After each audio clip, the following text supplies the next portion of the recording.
Les Africains parlent aux Africains. Les Africains parlent aux Africains.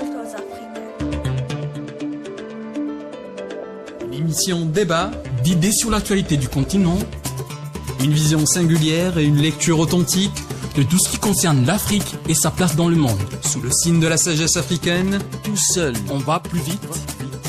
Ensemble, on va plus loin. Bonjour et bienvenue à tous dans Les Africains parlent aux Africains. Aujourd'hui, nous allons discuter d'une affaire qui a marqué la mémoire et l'histoire des Africains. Il s'agit de l'affaire Somerset qui remonte à 1772, une affaire qui marque un tournant décisif dans la pratique de la traite et de l'esclavage. Cette affaire commence lorsque James Somerset quitte la colonie de la Virginie pour Boston, ensuite pour l'Angleterre en compagnie de son maître. James Somerset pense devenir libre dès qu'il arrive en Angleterre. Il décide alors de fuir son maître qui prévoyait de le conduire de force en Jamaïque pour retrouver sa condition d'esclave. Somerset, aidé et conseillé par un esclave affranchi du nom d'Oloda Equiana, et l'abolitionniste britannique Granville Sharp décide de porter l'affaire en justice. Le 22 juin 1772, le verdict dans cette affaire est rendu public. Le juge Mansfeld se prononce, nous dit-on, implicitement en faveur de Somerset, en soulignant que l'esclavage n'existant pas en Angleterre, la loi esclavagiste en vigueur dans la colonie anglaise de Virginie depuis 1661 ne peut s'imposer à la loi de la métropole. Les Africains parlent aux Africains. Les Africains parlent aux Africains. Voilà qui crée, d'un point de vue donc juridique, ce qu'on appelle un précédent. Mzola. Oui, effectivement. Donc James Somerset, comme vous l'avez dit à l'introduction, était capturé en Afrique. Il était vendu comme esclave et acheté par un colon américain qui s'appelait Charles Stewart. Et il était amené à Boston, dans les colonies américaines. Et en 1769, son maître Stewart, il s'est rendu en Angleterre avec Somerset. Et c'est à Londres que cette affaire, ça prend la tournure où Somerset a eu une nouvelle vie. Et c'était à cette époque-là, l'esclavage déjà était aboli en Angleterre. Oui. Donc le statut légal de l'esclave n'était pas clairement défini déjà. Et Somerset, il a saisi cette opportunité. Donc en 1771, Somerset, il a réussi à s'enfuir de chez son maître Stewart, et il a vécu pendant 2 mois librement. Et c'est là où il a tissé des liens, il a eu aussi des contacts, etc. Mais en novembre 1771, on l'a capturé encore parce qu'on l'avait retrouvé. Mais après, c'était au bord, il était à bord d'un navire pour être encore vendu à un planteur en Jamaïque. Et il devait retourner à la vie d'esclave, mais il a rencontré, il avait des contacts qu'il avait déjà rencontrés pendant la période qu'il était libre, et il a eu des échos que, en fait, l'esclavage était déjà aboli. Donc c'est là où il a saisi l'opportunité, il a porté plainte contre son maître. Contre Stewart. Et donc il a gagné l'affaire, il a gagné pendant ça.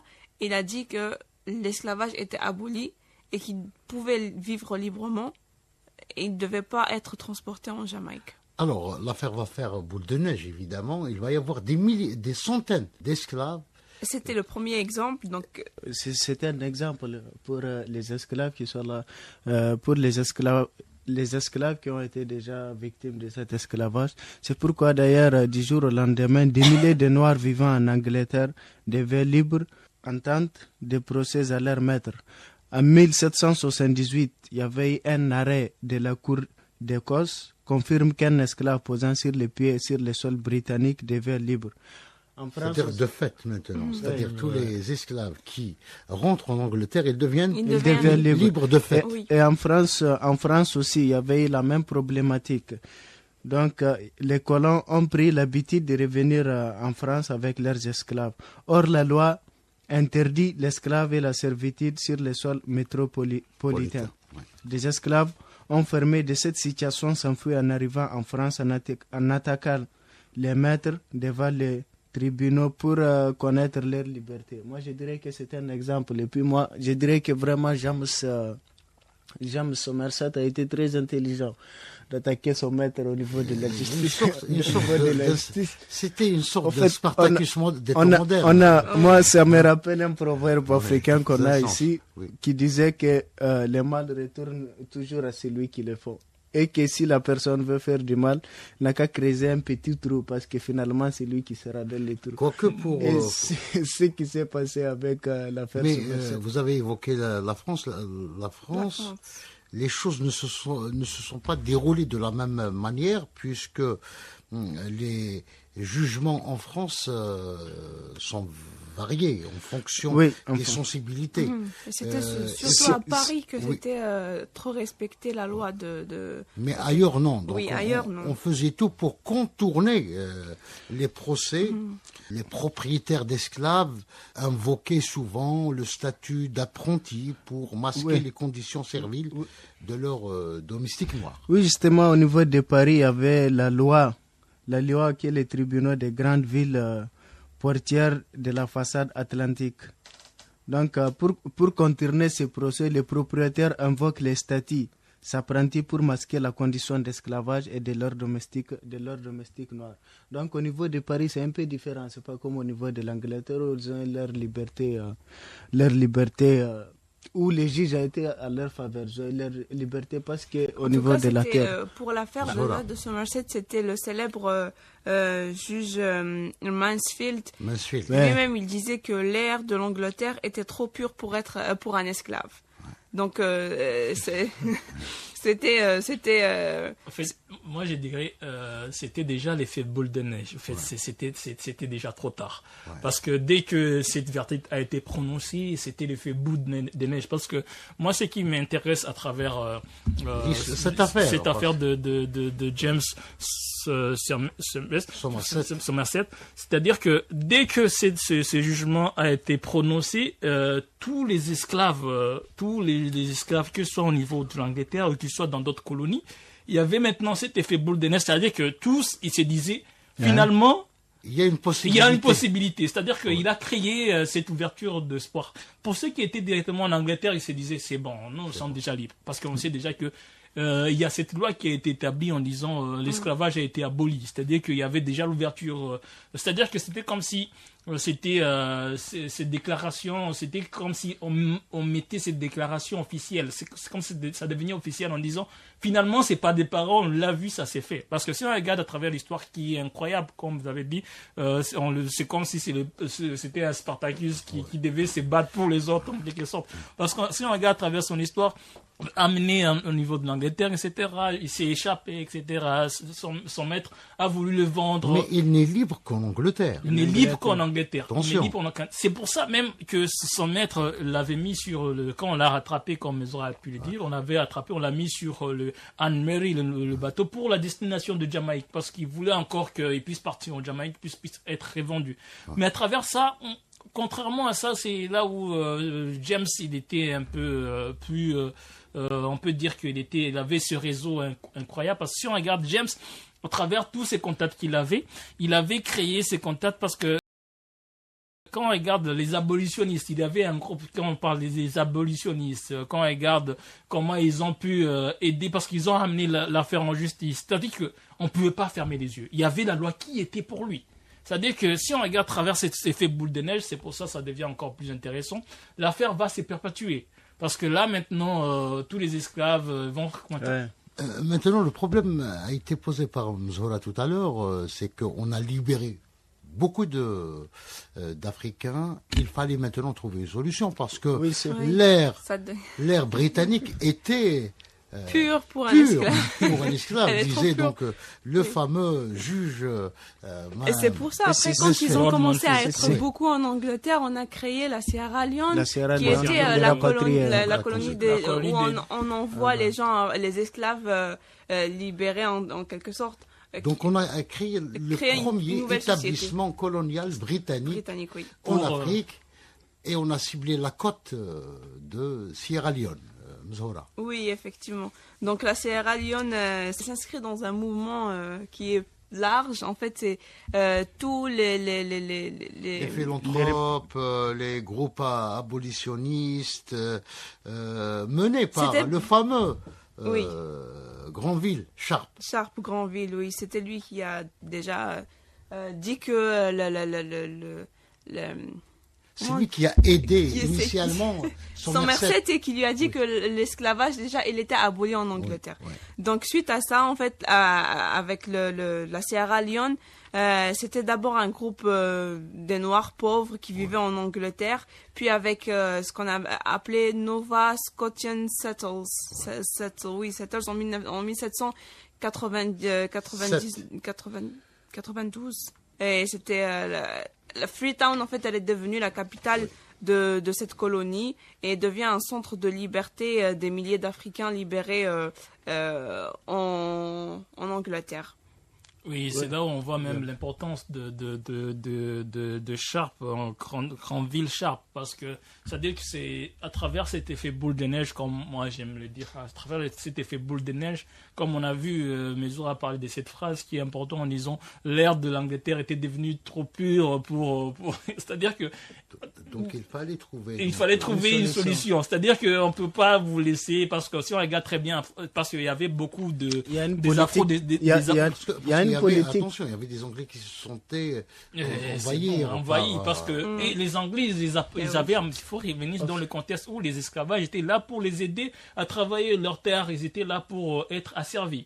Maintenant qu'ils sont libres, on peut pas, c'était dans le sens, on peut pas s'asseoir dans le même lieu. Vous êtes libre, mais c'est un peu compliqué. D'où les Sharp et Granville, c'était encore plus important avec eux parce qu'ils ont cherché à trouver des solutions ou à travers la Sierra Leone qui est devenue comme une terre d'accueil pour ces différents esclaves qui ont été affranchis.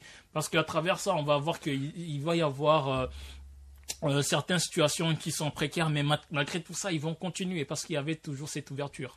Moi, je dirais que la liberté là existe seulement dans leur constitution, parce qu'ils appliquent ça seulement au niveau de leur constitution, parce qu'à travers la mobilisation qu'ils ont fait pour rapatrier tous ces Noirs qui sont là-bas aux Britanniques en Angleterre, parce qu'ils ont compris que vraiment ils sont nombreux maintenant.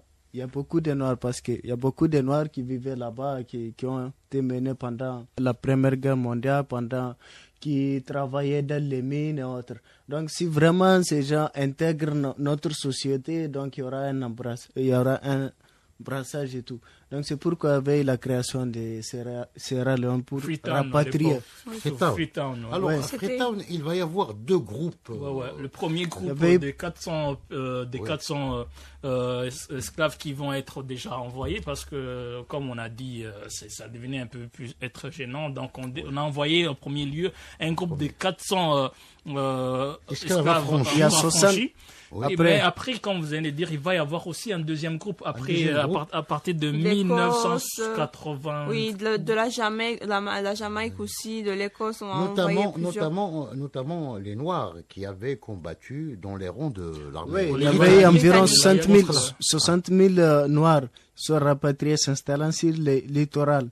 Ça veut dire paix dans... Non, qui sont-ils? C'était les Noirs qui ont combattu dans les rangs de l'armée britannique contre la France à Saint-Domingue Oui, Ouais. plus de dans 60 les 000. années 1790. Plus de 60 000 Noirs. Oui. Et puis Qui on a étaient- également qui les s'installent. captifs qui déportés depuis toute la côte ouest africaine, qui seront libérés, des négriers interceptés par la marine britannique après l'abolition de la traite décrétée par Londres en 1807. Donc vous voyez que cette affaire va aboutir à l'abolition pure et simple de l'esclavage en 1807. Pratiquement, l'affaire a commencé en 1772, donc une vingtaine d'années plus tard, c'est l'abolition de l'esclavage. l'esclavage. Et les Anglais, l'armée britannique, interceptaient même les bateaux des négriers. Oui, effectivement. Mais après, quand on les envoyait à Freetown, ils se limitaient à vivre dans les zones côtières. Et ils s'aventuraient pas dans tout le reste du pays. Et quand ils se mélangeaient, en fait, entre eux, ils ont créé une nouvelle communauté, les créoles, qu'on appelait Creoles. Ouais, Donc ils ont créé il y avait des descendants des rapatriés qui ont parlaient formé. une langue du même nom, c'est-à-dire le créole. Voilà, ils ont développé leur propre langue, leur propre culture, en fait, tradition, etc. Donc, Le créole qui reflétait en quelque sorte la diversité de leur origine. Et d'où le génie donc de toute... oui, mais après, ça a créé aussi des conflits avec les autochtones. Avec les autochtones, parce que eux, ils se considéraient comme les porteurs de civilisation et voilà, civilisation occidentale. comme on aime dire. Et c'est là où la colonisation est dangereuse, moi, je dirais. Parce D'ailleurs, on parle déjà d'une colonie, Oui. attention, Une colonie. Oui. C'est la première colonie britannique en Afrique. Oui, c'est là où c'est dangereux. C'est-à-dire on a utilisé les Africains pour les établir la descendants première de- colonie sur le territoire africain. En fait, ça causait problème et des conflits entre les populations, vous avez dit autochtones, et les descendants qui ont formé les créoles. Donc tout ça, ça a formé des tensions. Après, on les a utilisés comme à travers des missions religieuses. Ils ont en fait joué avec les Britanniques. Ils ont utilisé ces descendants Ouais. pour établir la première colonie britannique et aussi voilà, pour soi-disant introduire la colonisation, mais à leur façon en Afrique. Issouf.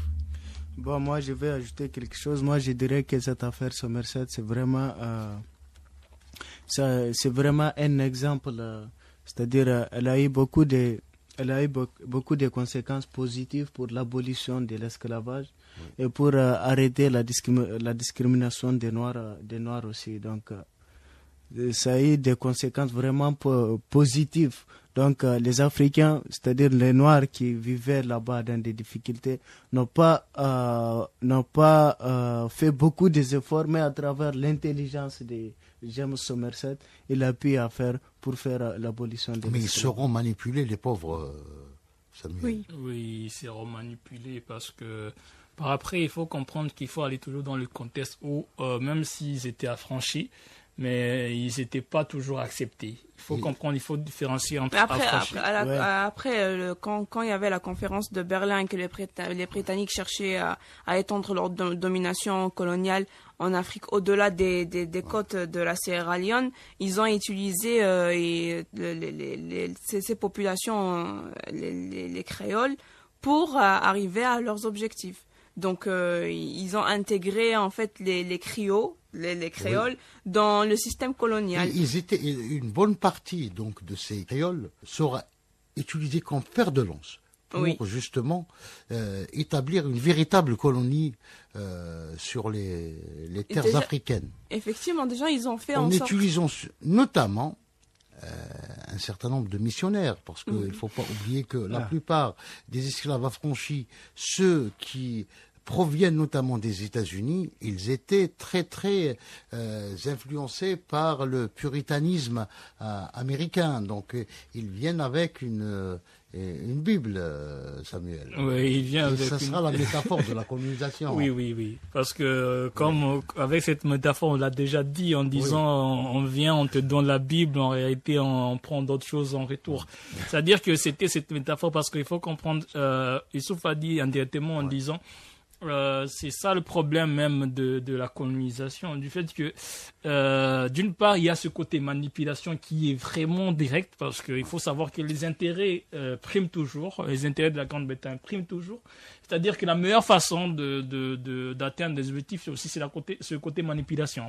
D'ailleurs en 1827 ils ont fondé le Fura Bay College, c'était la Church Missionary Society qu'il a fondé en c'était le premier institution scolaire anglophone en Afrique de l'Ouest. Ouais. Donc c'était l'un des moyens aussi pour évangéliser parce que à travers ce locales. principe, il faut pas s'occuper de ce qui se trouve sur cette terre, mais occupez-vous de ce qui se trouve en haut. C'est-à-dire qu'occupez-vous des questions spirituelles. Ce qui se trouve sur bas n'est que vanité, rien que vanité. C'est-à-dire que tout ça, il faut. En plus de ça aussi, ils ont fait que la ville soit attractive, soit un lieu d'échange et tout le monde venait là-bas pour le commerce. Freetown. Freetown, oui.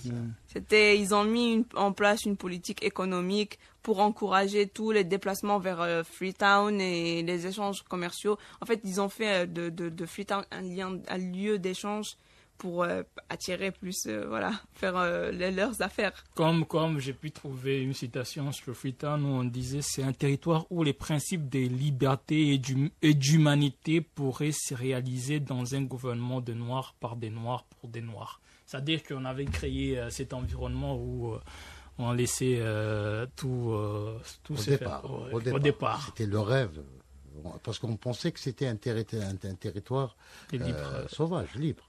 Ah oui. Et puis après, les créoles aussi, ils ont commencé à s'intégrer dans la vie administrative, des colons britanniques. Et c'est comme ça, en fait, ils se sont servis de ces populations locales pour arriver à leur fin. Et c'est le mot de la fin. Donc, merci à vous d'avoir évoqué avec moi cette affaire, l'affaire Somerset, qui remonte à 1772. C'était les Africains qui parlent aux Africains. À la semaine prochaine.